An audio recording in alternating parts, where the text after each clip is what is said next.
Hey, we should be live. Microphone looks good. Window capture. Alright, we're back. We are working on the Indoraptor. It's our Indoraptor friend. Alright, so when last we left off, I had grouped the removal package together and cleared out some cards.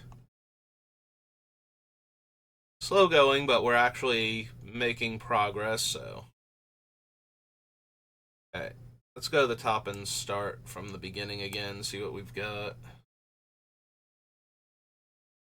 Demonic Tutor, Pestilence, Soul Ring, Nature's Lore, Vamp Tutor. Death Pits is one of the ones that I'm most on the fence about. If Death Pits is in play, we can't deal damage to the Indoraptor unless it's indestructible. So, that one's really dicey.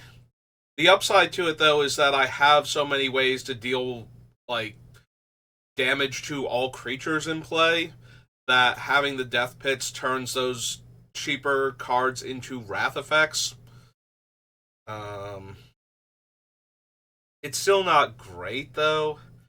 Yeah, maybe that one's too much. Like, there are going to be times where I don't want it in play because it's actually going to be anti-synergistic, and there are going to be times where it's just, okay, it's a Wrath now instead of a damaging effect.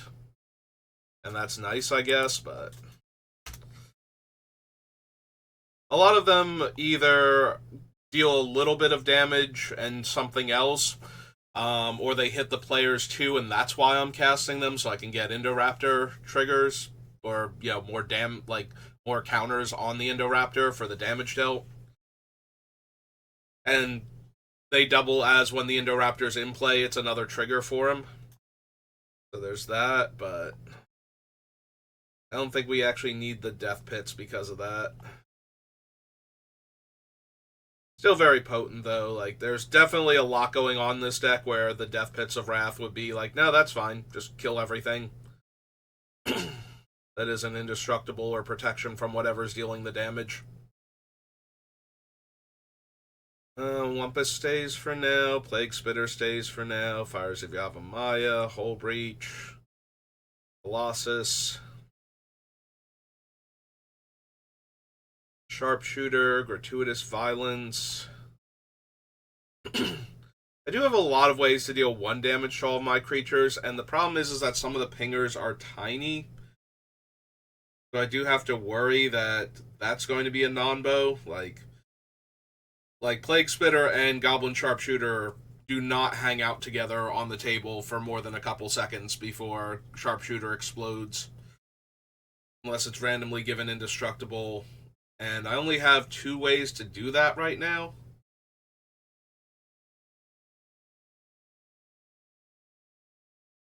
It does make me wonder if Sword of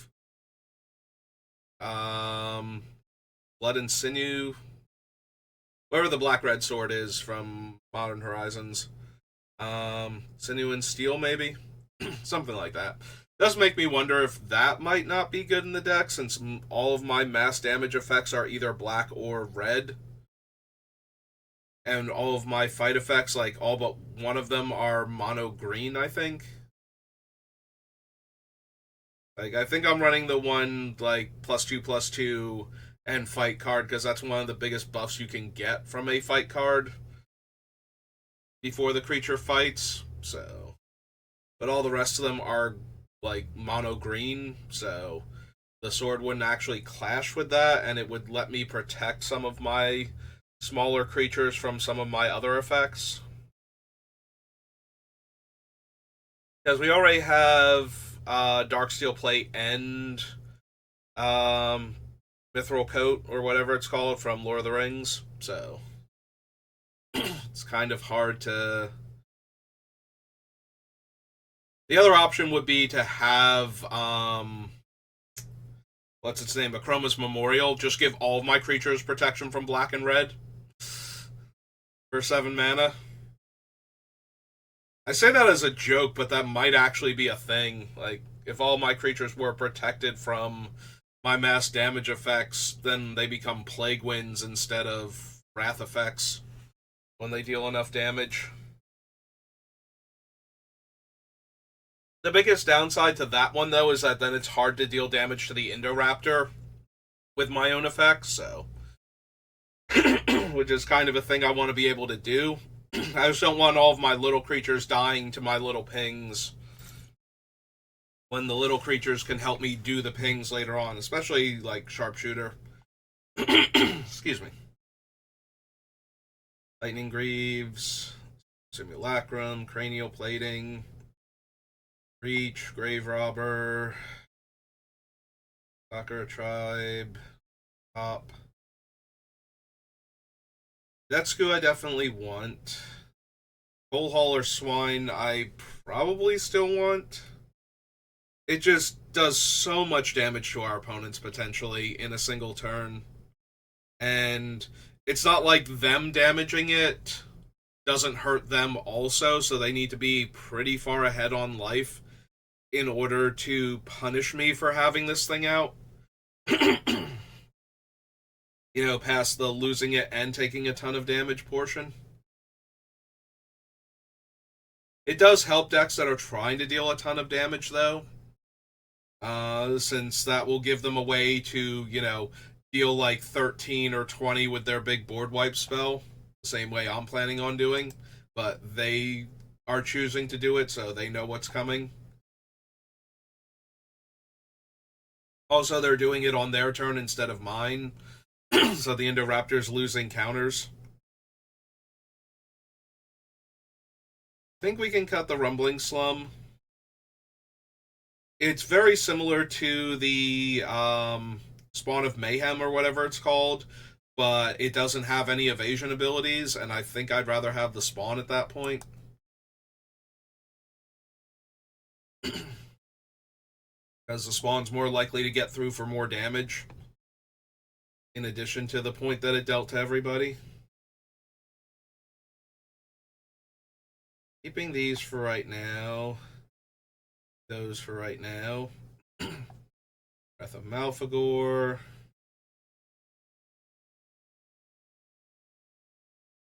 I'm wondering about the 1 toughness pingers, because we have the Siobhan Hellkite and we have Olivia to damage Indoraptor for mana.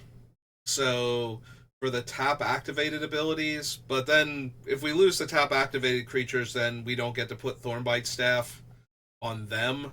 So that way they become functionally Goblin Sharpshooter. I think that's too useful.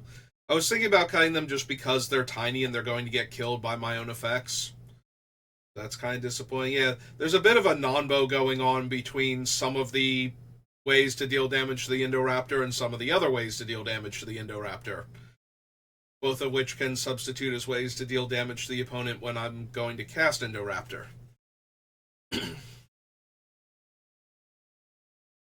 Also, I'm wondering if I can cut more of these. Like, 5 damage to each opponent is nice, but maybe I just... Like, how many times would I rather just have a Dragon's Approach than one of these and have it cost less, and if I could somehow get 5 of them into the deck? I don't think I can, because that would require cutting 5 similar effects, and then still having room for all 5 of them to tutor a dragon with, but... I think at 5 mana for 5 damage, I'd rather have any of the ones that are like 3 mana deal 2 damage, because that's just easier to cast the Indoraptor than it is to... in the same turn than it is to cast this one at 5 mana and get Indoraptor down. Also, we have a bunch of other things that can deal mass damage to our opponents, so maybe get rid of the more expensive ones. Getting rid of cards like this, though, does weaken the Efreet Flame Painter, and I'm already kind of down on that one. We only have, like, 2 really big power pumping equipments, and in Torolf's Hammer, we've got, like, a medium one. So I do like the Basilisk Collar because we've got a lot of creatures that can ping. So putting Basilisk Collar, getting Basilisk Collar onto Sharpshooter or the creature wearing the um, staff just lets us gun down all of our opponent's creatures that aren't protected from its color. So also we can put the Basilisk Collar on the Thrashing Wumpus or the Fire Ants for a quick board wipe. I do think I want to keep that. Plus, we can take it off of those creatures or not use their effects when we want to hit the Indoraptor with it. So that's just an added bonus at that point. Like we can move it onto the Indoraptor itself and let the Indoraptor gain lifelink potentially.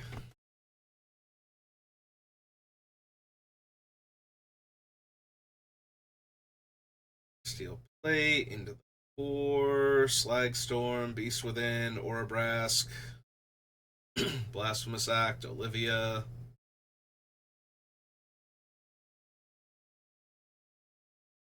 I wonder if we cut the Cryptborn Horror. It's just a worse Indoraptor. It's also a backup Indoraptor. You know, if we get to the point where I've done a ton of damage and I don't want to cast the Indoraptor for some reason, like I need to make them, detonate a Oblivion Stone or something. Then we have Cryptborn Horror for that. Because that's big enough and scary enough that it probably needs to be dealt with.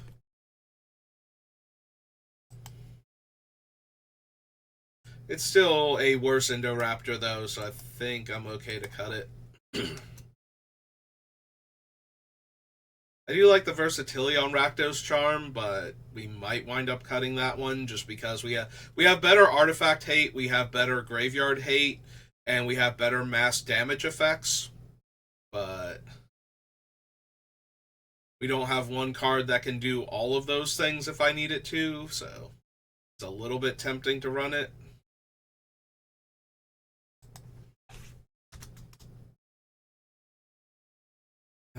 Fanatic of Mogus can probably go. We do have a lot of red permanents, but here, real quick. So we got 1, 2, 3, 4. Let's go up here and cut those 4 off. Clear that out. What do we realistically have for devotion to red? 2, 3, 4, 5, 6, 7, 8, 9, 10, 11, 12, 13, 14, 15, 16. That might be one of our better ones, especially since it will double the damage also.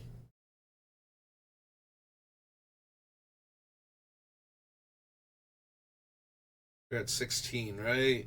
So 17, 18, 19, 20, 21, 22.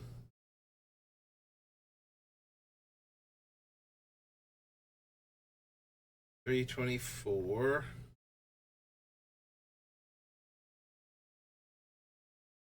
Five.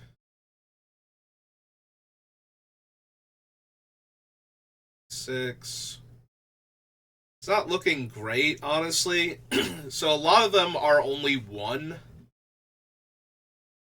7, 28, 29. Some of them have 2, but that's still on the weaker side. 30, 31. 2. 33, 34, 35. 6. Yeah, the fact that most of them are a single red mana in their casting cost. We have a few double reds so far, and 1 triple red. But yeah, a lot of these are single red or double red, which actually diminishes the potency of the Fanatic at that point. Doorbrand's triple red, so that's our second one of those.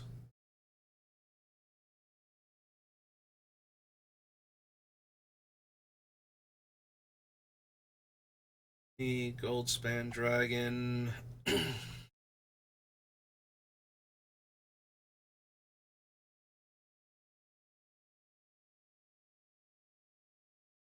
Yeah, the more I think about it, the more a Freak Flame Painter is going to go, so we're just going to cut it now while I'm looking at all these.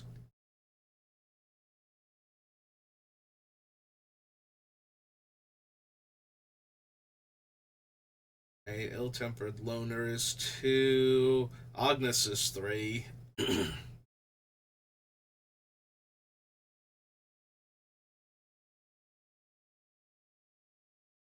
So right now we have a few more double red and a few more triple reds than I thought we did. That helps a little bit,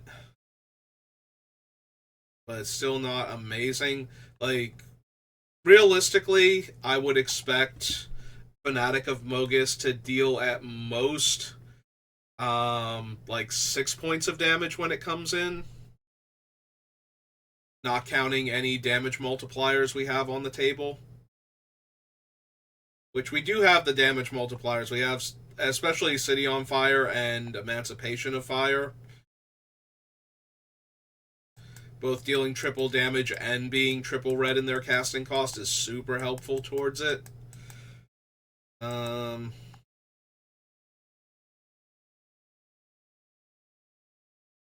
All of that being said, it's a 4 mana creature.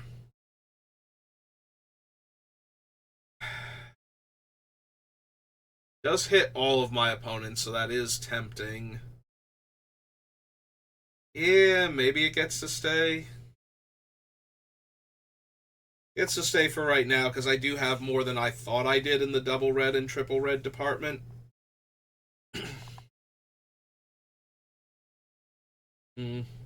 Is Tunneling GP too little an amount of damage? I do ramp by putting lands into play on several effects, but all of them tend to be 1 extra land. So realistically, the most this can deal in a single turn is like 3 damage, play a fetch, crack a fetch, get a land, cast a land ramp spell, and then do the rest of my turn.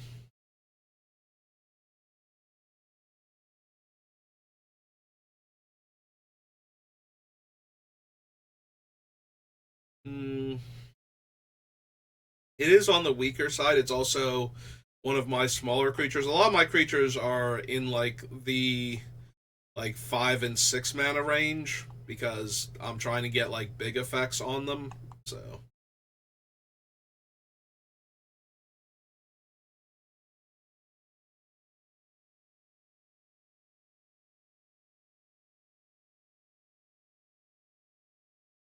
Draw Raptor, Savage Stomp, Snapping Sailback. The Sailback can probably go. It's one of the least impressive of the enraged creatures. Like, it's not helping any of the things I'm trying to do. And it's not. The biggest upside is that dealing 1 damage to it repeatedly will never kill it, because it will keep getting the counters on it. And it can grow really large, but that's literally all it can do is grow really large. It has no evasion abilities. It has no ways to push the damage through or to take advantage of its huge size on its own. So I need other cards to do that for me. Like, if I deal damage to the hunters, I get to deal 3 to each opponent. If I deal damage to the raptor, I get to draw cards. If I deal damage to the little raptors, I get lands. This thing is just getting bigger, and I don't think that's quite good enough. It's also possible I lose something like the Ferocidons, because they're just... Yes, the opponents are sacrificing permanents, and that can get really good with the Pestilence effects, I think, but not the, like, Shake the Foundations, or even the... The biggest problem with doing, like, a sharpshooter type thing is that the opponents have to lose creatures in order for that to be working. Like, And they won't lose creatures if I can do that. Unless they can afford to lose all of their creatures. You know, like a token deck with like 50 Saprolings in play that doesn't have the ability to Alpha Strike and win might sacrifice creatures because they can afford to keep losing them. Because eventually, as long as the Ferocidons isn't indestructible, they can lose 4 creatures in a turn cycle. But most players aren't going to be able to do that. They're going to have to lose something else in order to stop me from sharpshooting the Ferocidons the other 3 times.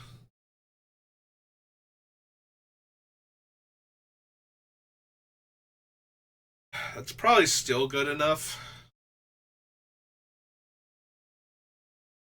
And Polyraptor just gets completely out of hand,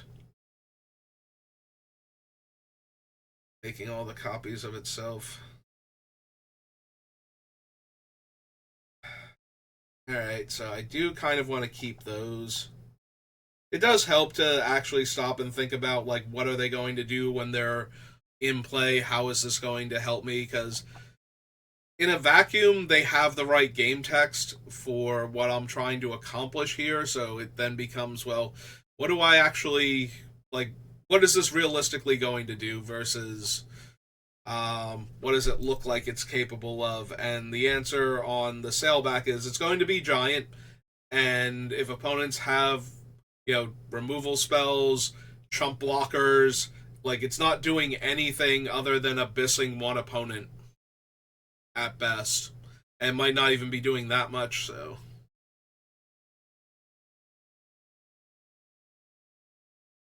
Embercleave, Murderous Rider.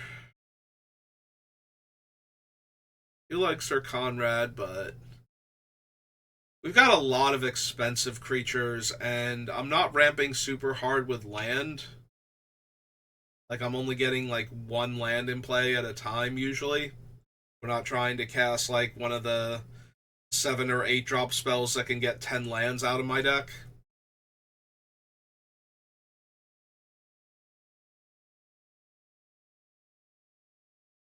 Maybe we need to cut back a little bit on some of the higher things. We might also get rid of Torbrand. 2 extra damage is nice for a lot of my things, but it also runs into the problem of when my things start dealing extra damage, like my Pyrohemia and whatnot start killing my creatures instead of just damaging them, which can be fine as long as I'm going to win the game because of this, but maybe I need to consider that. Like, I want the Indoraptor to deal as much damage as possible. That's my primary goal. But if we put too many extra things that are adding to the damage my stuff are dealing, then we run the risk of my mass damage effects all turning into um blasphemous acts functionally that just wipe my entire board and everybody else's board repeatedly.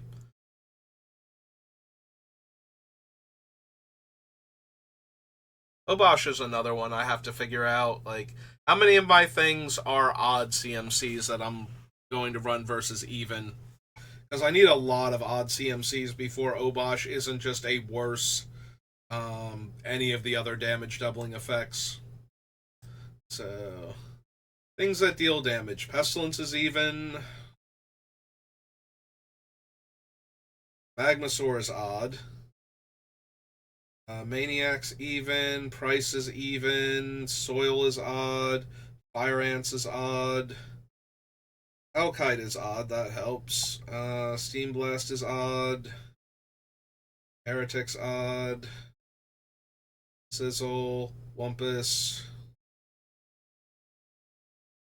Plague Spitter.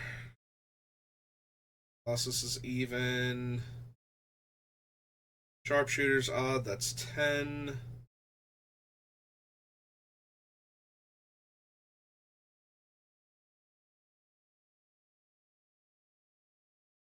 Hidetsugu is odd, so anybody at an even life total just dies to him.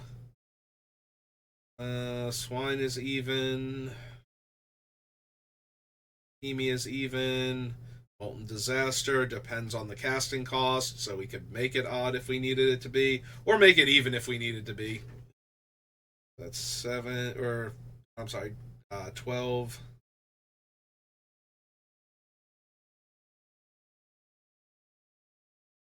Singer's 13. Sparkmate is 14.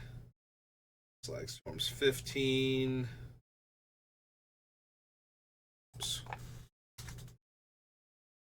Didn't even notice that. Nebraska's 16.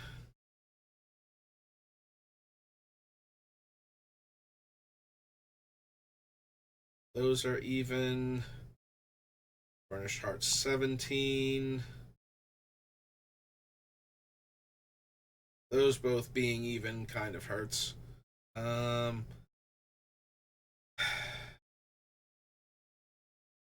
is odd, but he's rarely going to be a creature. He can become one, but that's not really what he's in the deck for. Arc Bond. That's a lot of damage. Especially if the source was already doubled.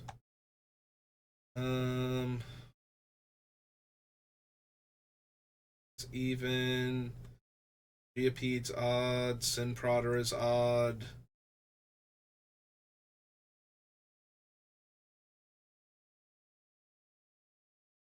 Ebb is odd. Ranging Raptors. Star of Extinction. 6, 7, 8. Shake the Foundation. Although I don't know if I want Shake the Foundation dealing double damage. It's kind of like it's either good enough or it's not. Like I want to deal 1 damage to everything and draw my card, more so than I needed to deal extra damage. Because it's not dealing damage to players, so I don't care about that portion. The Ferocidons.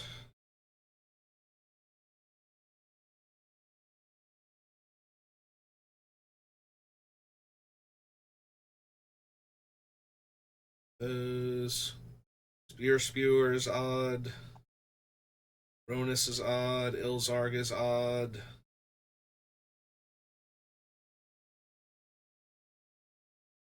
There's Ryder. Sir Conrad.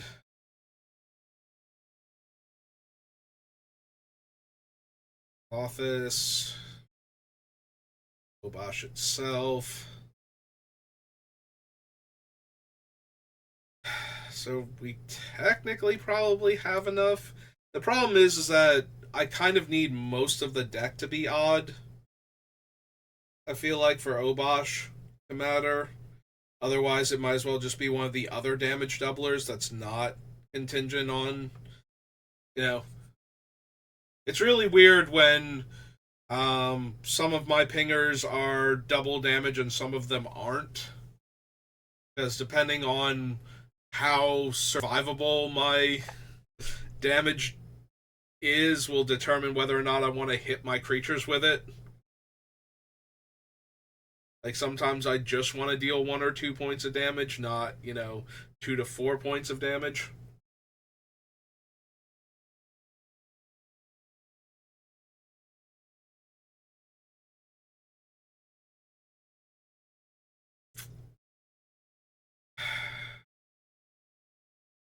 And leave him on the list for right now, but it does feel like I'm gonna wind up cutting him eventually.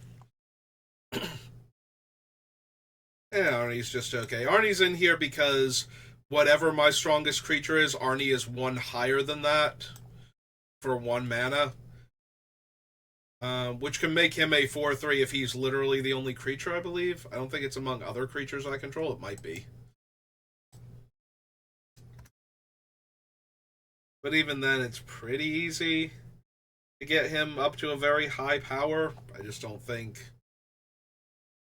At 4 mana for a 3/3, he's kind of whatever.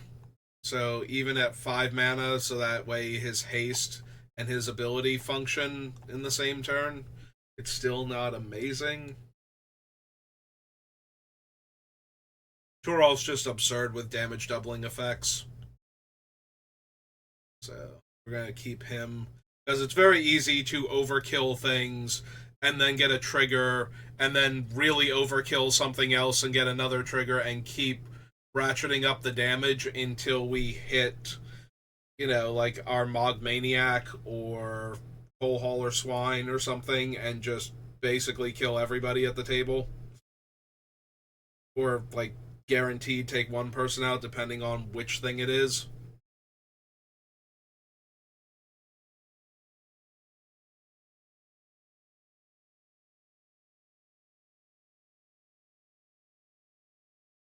Hmm.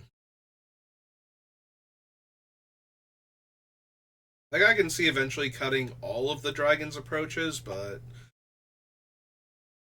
for right now, they're better than some of the other things I have on the list.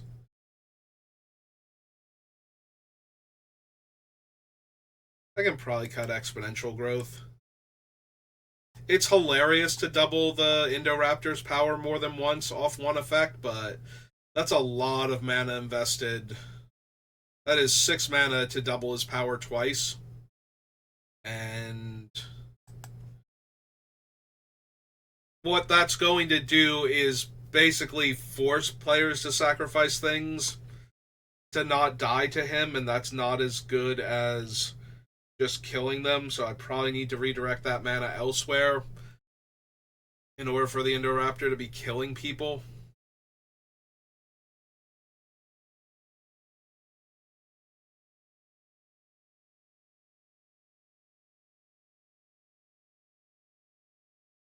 Wonder if I actually need Red Dragon. So the original idea with Red Dragon, it was very early in the card selection process, was that it comes down, it deals 4 damage to each opponent, and it's a 4/4 flyer that will probably have haste from one of my other effects. So that's anywhere between 12 and 16 damage normally, depending on if it's a 3 or 4 player game. And for that much damage, 6 mana is not that much to spend. But I already kind of bulked at 5 mana, deal 10 to 15, so maybe I need to consider cutting the Red Dragon also.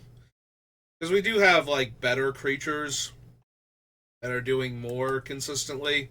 The dragon is really nice, though, if I could, like, animate dead or reanimate. Don't think so. And yeah, I keep putting him on lists and I keep cutting him. Sorry, Morbid Opportunist. I do love you. I do think you're a very good card. And that you draw lots of cards over the course of a game of Commander if you're not dealt with immediately, but. Also, I think we have better haste effects than Storm Chaser. So I think Jetpack Werewolf can also go.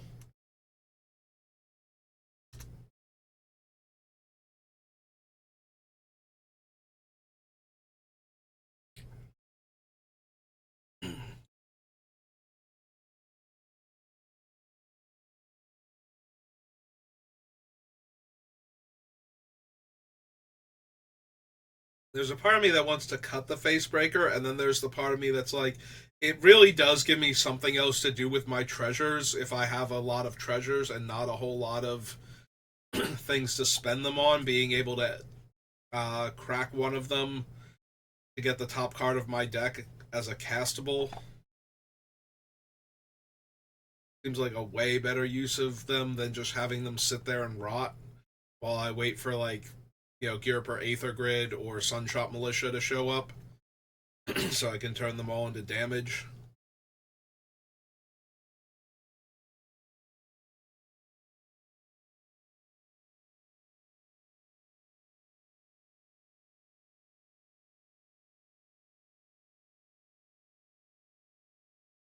I wonder if Open Drill is too much, like, mana wise. It is nice to double up on my damage from my creatures attacking, because once a creature's in play, that's the best way to deal extra damage to set up Indoraptor. Is like because I don't have to spend mana on them unless somebody's got out a propaganda style effect. Like creatures just innately deal the most damage for the least amount of mana at that point.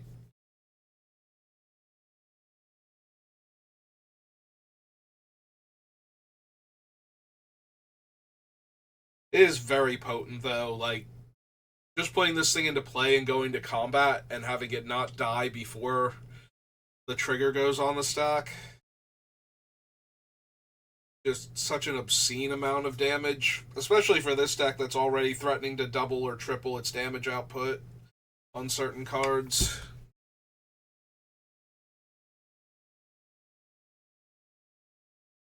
Like Solfim I can see cutting because it only affects my non-combat damage sources, but it's also way cheaper than a lot of my other damage doublers and is a body itself. So it can crack in for 5, which helps. It doesn't have any evasion abilities though, and making it indestructible is like way too high of a cost, I think. So there's that as an argument for cutting it. I think I'm gonna cut Atali. Like, Atali's just a big dumb value engine.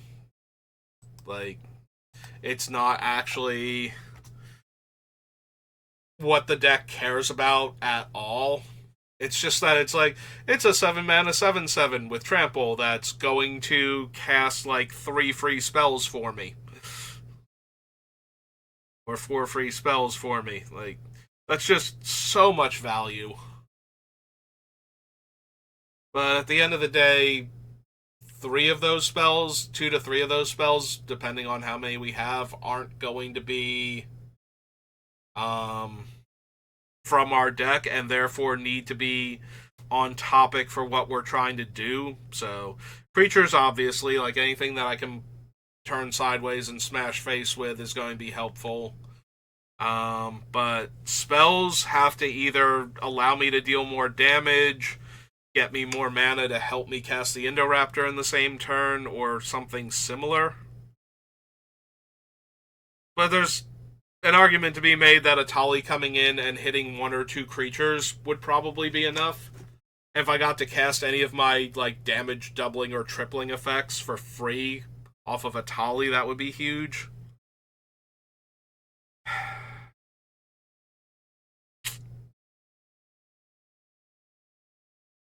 I don't know.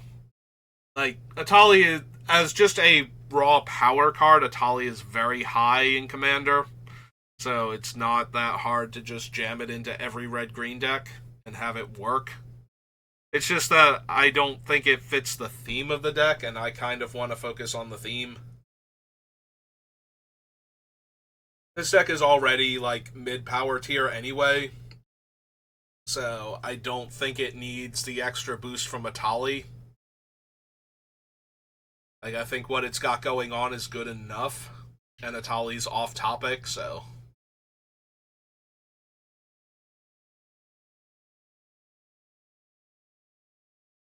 Speaking of which, we can probably can't like get rid of the Glistening Dawn. It's 2 very strong bodies potentially, but it's a bit mana intensive to play them and flip them and attack with them all at once, because you don't want to flip them immediately if they don't have haste, and you don't want to not be able to flip them before the start of the turn where you're going to attack with them in order to get the Indoraptor into play with more power. So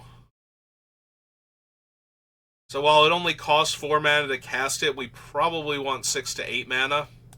Ideally 8 mana, so that way we can flip both of them, but at least 6, and I don't know, that seems not the best then.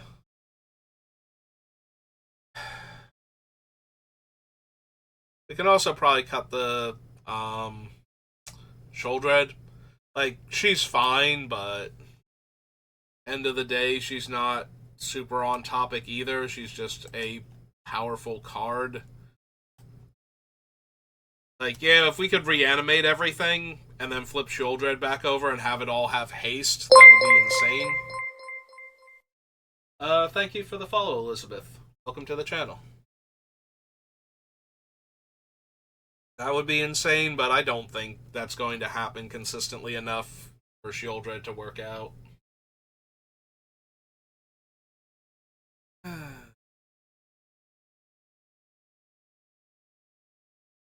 Oh, enjoy cracking the blood token. I hope you get what you're looking for.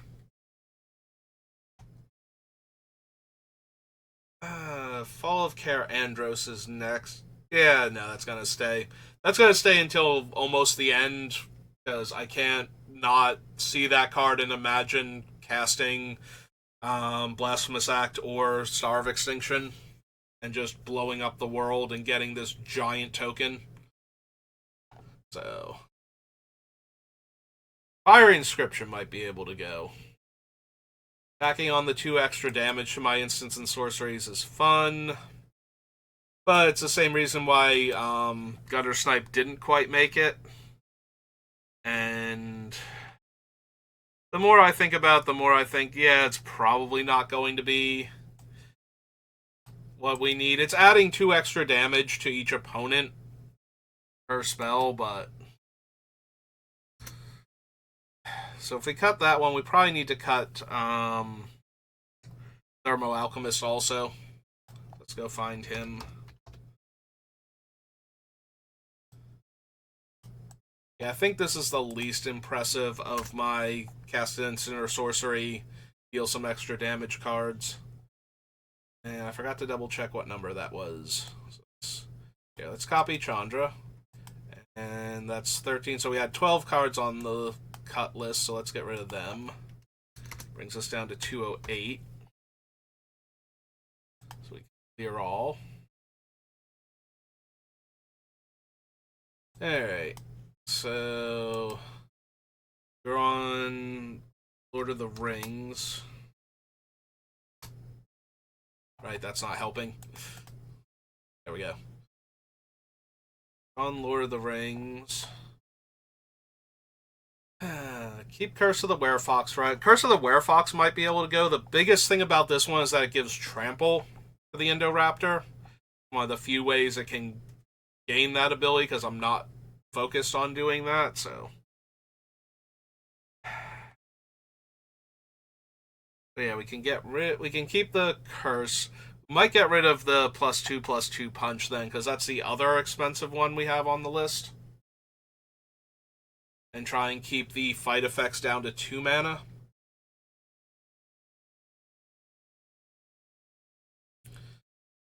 Throne, Sunshot Militia, Skullport Nexus, all things we kind of want. Can probably get rid of Fire Servant. It's the least impressive out of all of our damage doublers, since it affects the least amount of damage sources. Everything else is either non-combat damage, so it would affect the activate abilities on my creatures and enchantments and whatnot. Ooh, excuse me. And the things that affect instants and sorceries, I think, need to be better than this. Like a 5 mana, 4 power creature is not where I want to be. I can probably ditch Runescar Demon too. Like, the utility of tutoring is nice, but we have the dragon, the Broodlord, for 1 more mana, but the ability to convoke it. And I don't even know that we need the Broodlord, honestly.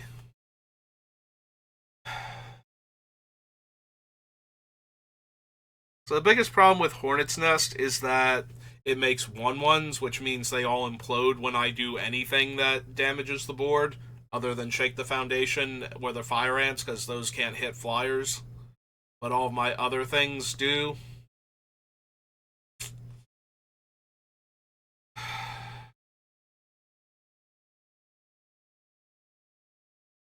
Yeah, honestly, it's cheap, so it was tempting to have it in here, but most of the time it's going to randomly die, because it's not durable enough.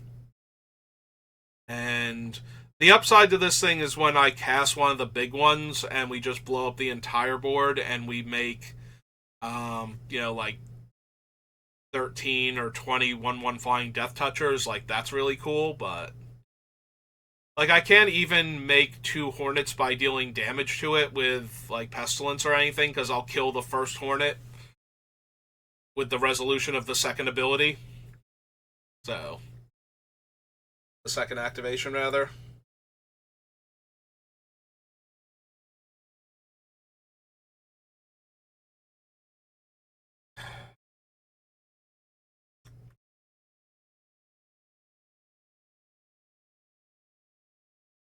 And I want to try to keep Chandra's Ignition, but I don't know. We have a lot of cards like this, so. Speaking of things, we have a lot of things like that. We have a lot of expensive, big flying creatures. I like Drakuseth because it's going to deal like 10 non-combat damage in addition to the 7 from it attacking most of the time to players. Like, if we have 3 opponents, it's going to deal 10, 17 damage from attacking. So, that's really nice. And if we have 1 less opponent, that's 3 less damage, because we'll have to kill a creature or something.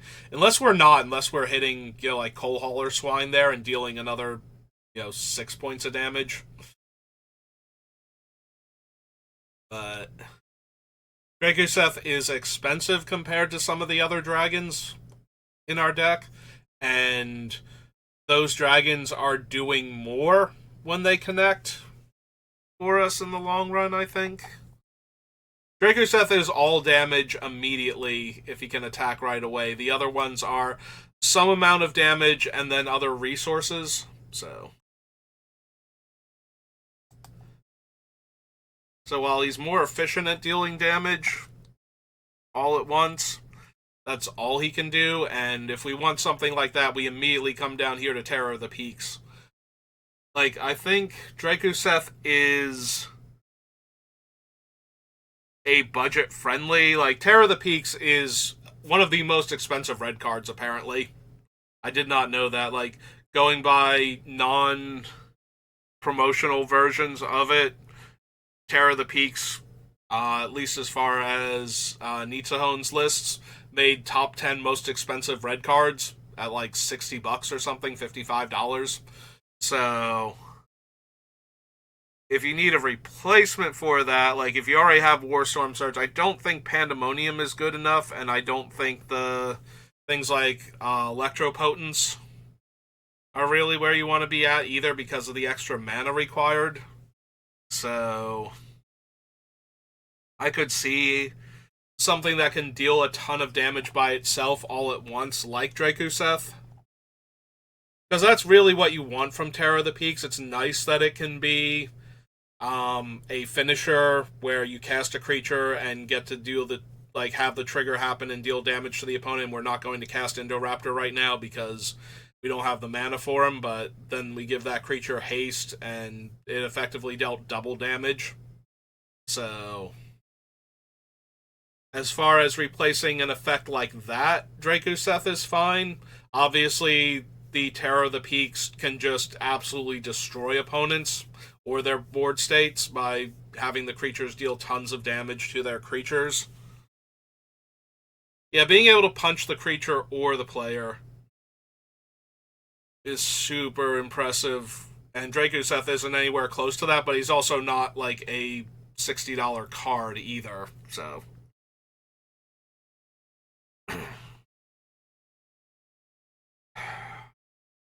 Yeah, I don't like Grenzo's Ruffians, if I'm being honest. They're too small to start off with, so they need a clear board to be able to attack comfortably. And the melee's not helping them much, because if I don't have a clear attack with them, I probably don't have a clear attack on other players either.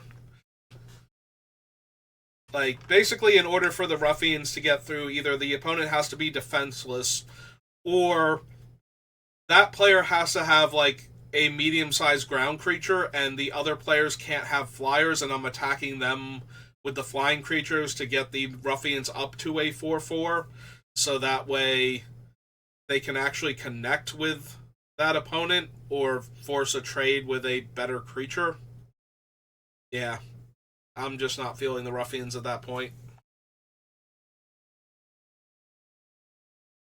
Maybe if they were cheaper, like if I could cast them, if they were actually like a 2 mana 2/2, because I suppose they'd have to be like a 3 mana 2/2, so that way they're a 3/3 when they're attacking, and maybe a 4/4.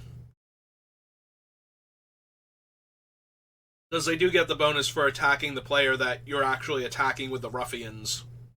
It's for each player that's getting attacked.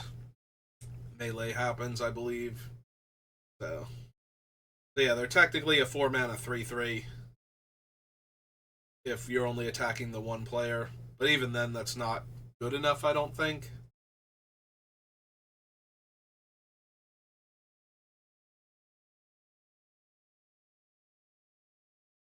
Alright, most of my creatures don't have 1/1 counters. The only one that actually does is the Indoraptor, so I think we can cut Smell Fear, because it's not going to do what I need it to do most of the time anyway. Like, the other fight cards that buff the creature will buff the creature if it's not Indoraptor. This one is buffing it because it's Indoraptor. So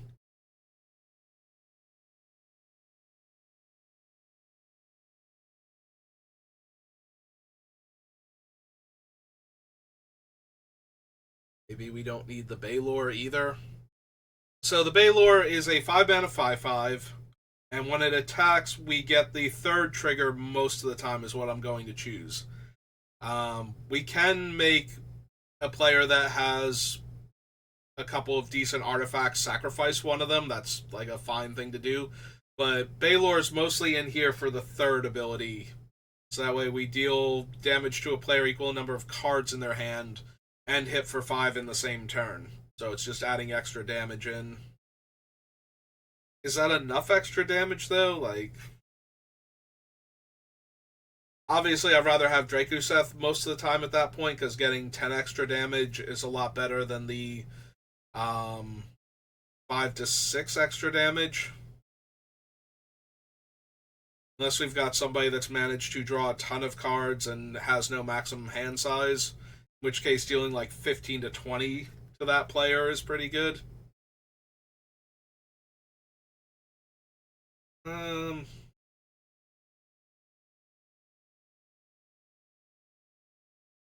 I guess we leave Baylor on the list for right now because it's a 5 drop.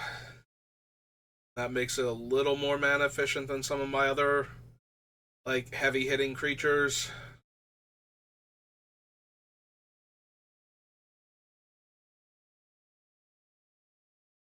Yeah, I keep seeing Impact Resonance, and I'm like, that thing is so weird. And most of the time, it's not going to do what I need it to do. So, think we can get rid of it. X Altasaur, Deflecting Swat. Yeah, it's funny. Before I put the Ancient Brass Dragon on the list, Vrondress's last sentence was just dice stuff, because there was nothing in the deck that actually rolled dice, but now that there is, I need to remember what it actually does that it triggers when I roll a die. Which is super, super low impact because it's the only one and it's contingent on the dragon dealing combat damage, but still still a thing that will happen if they're both in the deck. But yeah, Rondres is just an enraged creature that spits out 5/4s that die when they actually deal combat damage, so I can see cutting Vrondres. It's probably lower impact than a lot of the other things, but if I can just make a handful of 5/4 dragons by pinging him repeatedly and then untap with them, or ping him repeatedly when I can give them all haste. 6 of one, half dozen of the other at that point.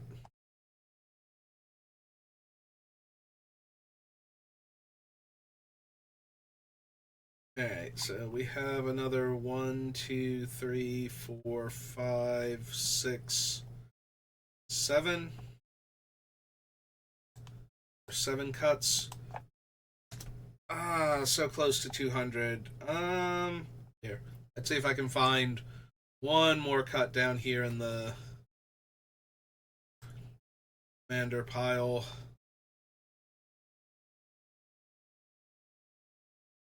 For the other cards that were below the commander pile. I could see cutting branching evolution. So we do make some amount of tokens, so doubling season isn't wasted. And the Corpse Jack is a 4 mana 4/4 that can double Indoraptor's counters. But since I'm not actually running too many things that naturally get counters, and we've cut 2 of them so far, maybe we also lose. I can see cutting branching evolution, but more than that, I just noticed Ensnared by the Mara, which is one of those cards that at the time that I saw it, I'm like, yeah, okay, so either I get spells from their deck, or they exile their top 4 and take damage based on the total CMC for 4 mana. So players will be disinclined to give me free spells, so they'll take a bunch of damage instead. But yeah, it's still pretty weak overall. It still gives them the option. So yeah, we can cut Ensnared by the Mara, and that'll bring us down to 200.